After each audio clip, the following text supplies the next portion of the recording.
crianças sofreram, idosos morreram, pessoas passaram fome, pessoas estavam com necessidade, passando necessidade. E Davi, um homem que costumava falar com Deus, costumava consultar a Deus para fazer tudo, passou 3 anos sem tomar uma atitude, sem procurar Deus, sem consultar Deus, sem querer participar daquela questão, sofrendo à toa. E aí nós vamos, quando a gente chega em uma igreja que tem um culto de libertação, que tem um pastor que é usado, um pastor que é abençoado, um pastor que Deus usa de forma grande, e as pessoas chegam até a duvidar, falam, ó, o seu CPF é tal. Isso vai acontecer com vocês, entrega o seu caminho para o Senhor, não vai por esse caminho, porque você pode lá na frente acontecer algo desagradável com você. Deus revela e as pessoas não acreditam. Muitos não acreditam, muitos não colocam credibilidade no que o profeta está dizendo, no que a profeta está dizendo, principalmente no culto de libertação. Eu já aprendi muito participando desses cultos em igreja. A gente vê aqui. Davi passou 3 anos de fome, 3 anos de sede, 3 anos de luta, 3 anos de dificuldade, porque ele quis. Porque no primeiro dia, quando ele consulta o Senhor, quando ele procura a presença do Senhor, quando ele, como rei, se posiciona, toma uma posição e ele fala, Senhor, o que é que está acontecendo? Aí isso é para aqueles que não acreditam. Aí Deus, o que é que Deus fala? Deus diz para ele o motivo, quem foi, por que foi e por que ele está passando por isso. Ele fala, é por causa de Saul, é por causa da casa sanguinária de Saul. Quando ele fala casa sanguinária, fala de toda a família de Saul. Por quê? Porque mataram os Gibeonitas. Então, o Senhor revela para ele, diz o motivo, diz o porquê e diz o que é que está acontecendo e por que está acontecendo. Então, não é muito, está muito diferente dos dias de hoje, não. Quando a gente procura o Senhor, a gente procura a resposta da parte do Senhor, as respostas vêm, as respostas chegam, a resposta aparece. Então ele questiona e fala, mas por que nós estamos passando por isso? Ele falou, é por causa de Saul, não é por sua causa. O problema não foi seu, não foi no seu reinado.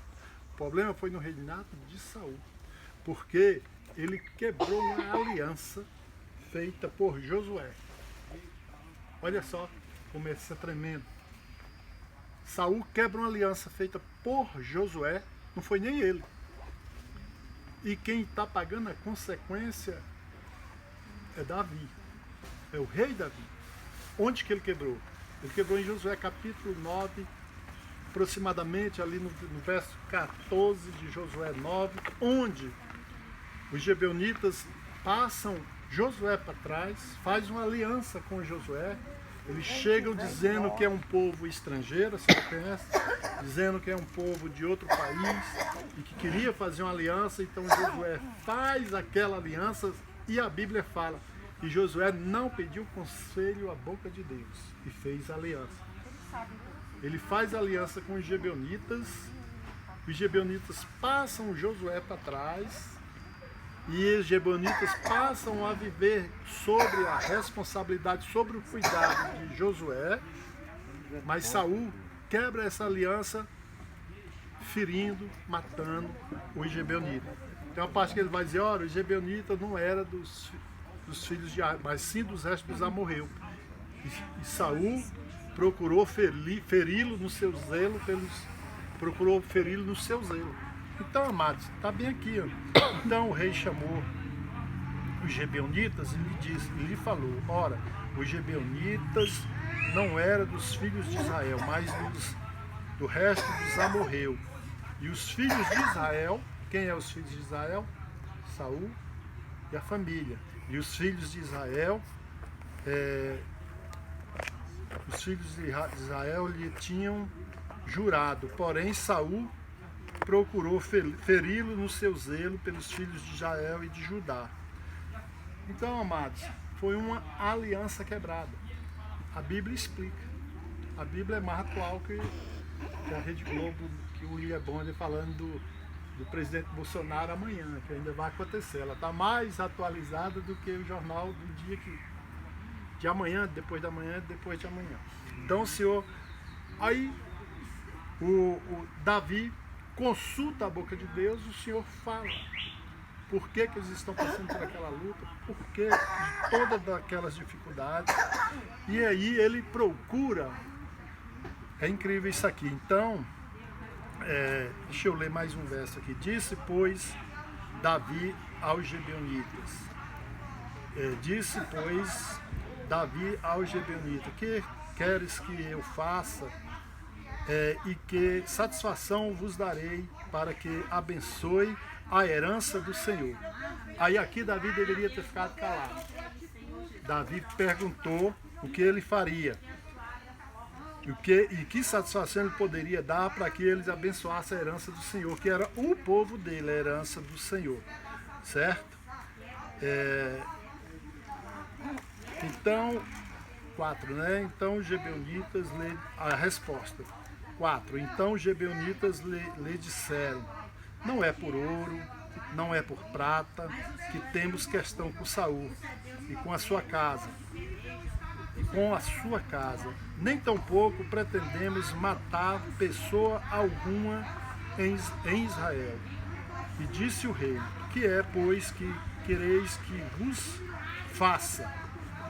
E disseram ao rei: quanto aos homens que nos destruiu, e procurou que fôssemos assolados sem que pudéssemos subsistir em termo algum de Israel. De seus filhos, se nos deem 7 homens para que o enforquemos ao Senhor em Gibear de Saul, eleito do Senhor. Eles pediram 7 homens para que enforcasse como pagamento por tudo que eles tinham passado. Aí Davi, mais uma vez, Davi deveria ter refletido, ele não reflete. Porém, o rei procurou... 6, estou pulando aqui. De seus homens se nos deem 7, para que o enforcamos ao Senhor, eleito Senhor, tal e tal e tal, né? Aí Davi teve a chance de ficar calado. E Davi não fica. Jesus fala: eu os darei, os 7. Só que Davi tinha 6, não tinha 7. E a coisa piorou mais ainda, porque um era Mefibosete. E aí ele não poderia entregar esse homem. E aí, como resolver essa questão? Aí ficou difícil, né? Como resolver esta questão? Como resolver esta questão? Porém, o rei poupou a Mefibosete, filho de Jonas, neto de Saul, por causa do juramento.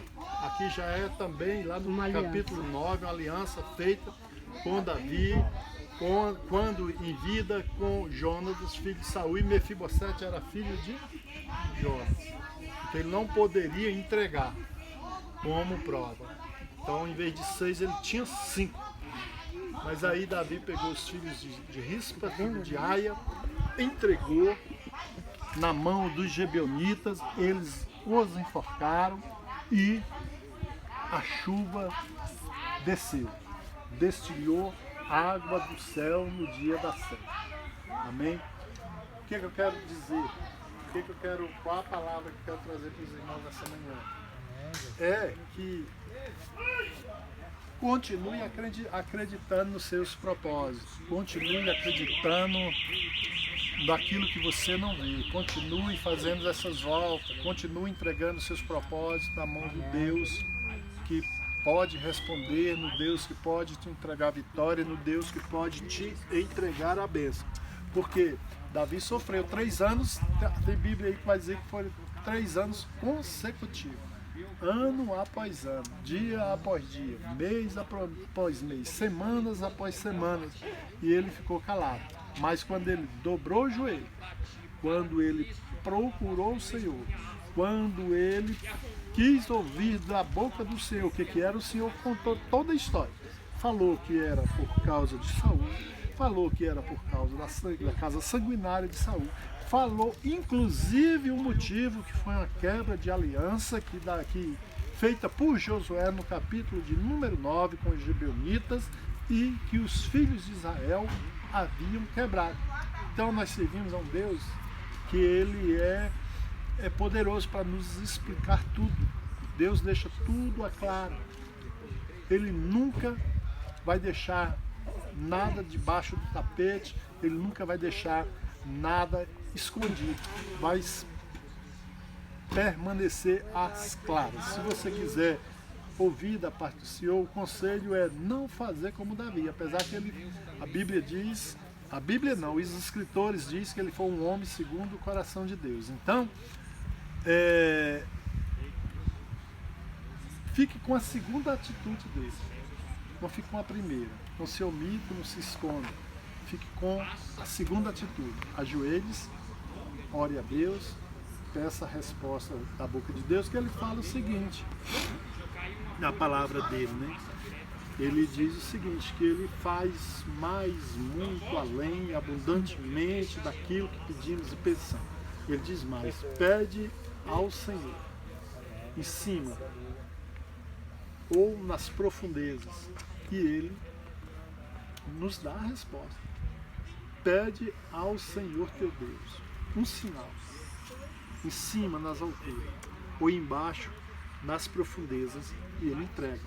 É como Davi no Vale das Amoreiras. Eu sobrei contra os filisteus, eu vou pelas costas? Não, Davi, você não vai pelas costas. O servo de Deus não pega ninguém à traição. Eu vou entregar ele em tuas mãos. Ah, vai? Então preciso de um sinal, Senhor. Tá bom, vá para o Vale das Amoreiras.